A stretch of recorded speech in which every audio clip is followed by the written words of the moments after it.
देखिए parts of speech में क्या होता है कि अगर हमने कोई शब्द अगर बोल दिया तो उस शब्द की असल पहचान क्या है, उसी को पार्ट्स ऑफ स्पीच पढ़ते हैं। जैसे कि मैं एक शब्द लिख दूं कि आई वेंट टू सिटी, मैं शहर को गया to earn money, to earn money. देखिए यहाँ पे तमाम शब्द लिखा है मैंने, आई लिखा है, वेंट लिखा है, टू सिटी लिखा है, टू अर्न लिखा है, मनी लिखा है।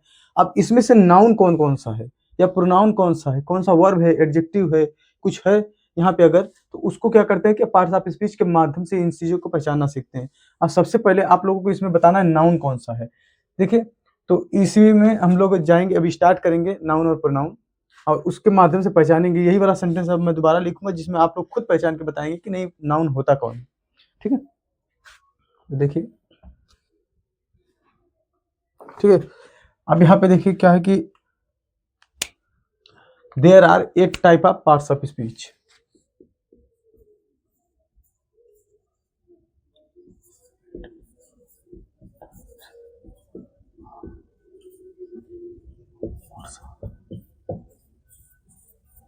पार्ट्स ऑफ स्पीच देखिए क्या है कि विद्वानों का मानना है, कई जगह पे देखेंगे आप लोग तो 9 प्रकार के पार्ट्स ऑफ स्पीच मिलते हैं और कहीं कहीं पे 8 प्रकार के भी मिलेंगे। तो इससे कंफ्यूज नहीं होना है, क्योंकि आर्टिकल जो होता है हमारा उसको कुछ लोग एडजेक्टिव में रखते हैं हम, लेकिन यहाँ पे अलग से इसे पढ़ेंगे, 8 प्रकार का ही मान के चल रहे हैं।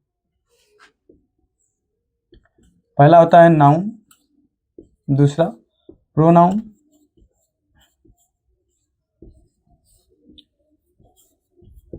एडजेक्टिव,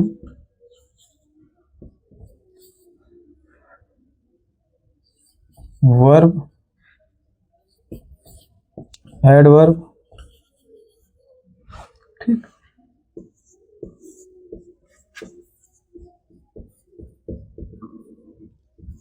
प्रीपोजिशन, कंजंक्शन,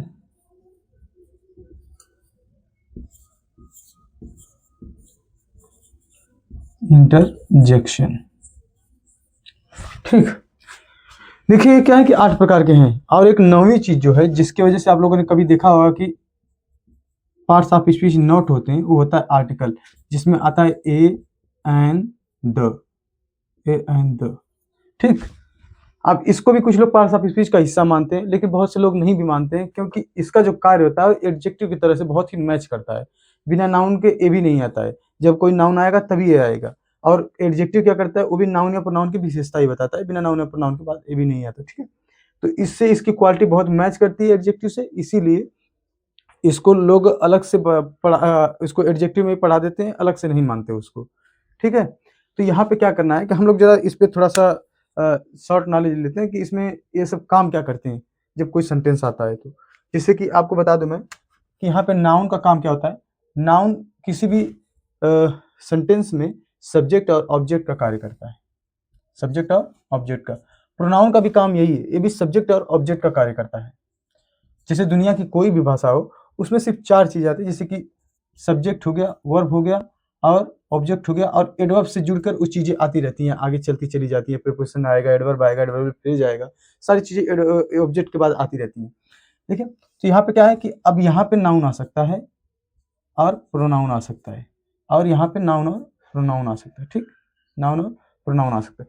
ये सब्जेक्ट और ऑब्जेक्ट के स्थान पे नाउन और प्रोनाउन का काम होता है। ठीक, और एडजेक्टिव क्या करता है, इसी नाउन की, प्रोनाउन की और इसी नाउन की ये विशेषता बताने का कार्य करता है, क्योंकि एडजेक्टिव का मतलब होता है विशेषण, और विशेषण इसीलिए क्या करता है, नाउन और प्रोनाउन की विशेषता बताने का कार्य करता है। और वर्ब, वर्ब सेंटेंस में किसी की एक्शन, कंडीशन और टाइम पे भी फोकस करता है। ठीक है, एक्शन और कंडीशन बताता है। एडवर्ब, एडवर्ब क्या करता है कि ये तो पहले बात की एडजेक्टिव की विशेषता बताता है, और फिर बाद में वर्ब की विशेषता बताता है, और खुद की भी विशेषता बताता है। प्रीपोजिशन, ये क्या करता है, दो शब्दों को जोड़ता है। ठीक है, जिसमें नाउन भी आ सकता है, प्रोनाउन भी आ सकता है। ठीक, ये दो शब्दों को जोड़ने का कार्य करता है। कंजंक्शन क्या करता है कि ये न केवल एक चीज को बल्कि ये वर्ड्स को जोड़ता है, फ्रेज को, क्लास को। ठीक है, वर्ड, फ्रेज, क्लास और सेंटेंसेस को जोड़ता है। ठीक, सेंटेंसेस को जोड़ने का कार्य करता है। इंटरजेक्शन जो है इंटरजेक्शन क्या होता है कि इसका मतलब होता है विस्मयबोधक, मतलब आश्चर्य भरा एक्सप्रेशन जो होता है आपका अचानक से जो निकले, जिसके लिए आपने कोई प्रिपरेशन नहीं की है, जिससे अचानक में आपको पता चले कि आप मैच जीत रहे हैं और अचानक में हार जाएँ। तो जो आपका वो सैड वाला एक्सप्रेशन आएगा ना चेहरे पे, वो विस्मयबोधक में आ जाता है, जिसमें इंटरजेक्शन में जाता है, ठीक? आर्टिकल ए अंदर, आर्टिकल ए अंदर जैसे कि मैं कह दूँ कि he is a good boy, he is a good boy, he is a good boy. अब देखिए मैंने ए लिखा है, एक गुड लिखा है एडजेक्टिव, उसके बाद बॉय, तो ये क्या करता है, यहीं पे आने का काम करता है, बीच में एक इसके साथ आता है, इसीलिए इसको एडजेक्टिव के साथ रखते हैं, क्योंकि एडजेक्टिव के साथ में देखिए आया हुआ है यहाँ पे भी।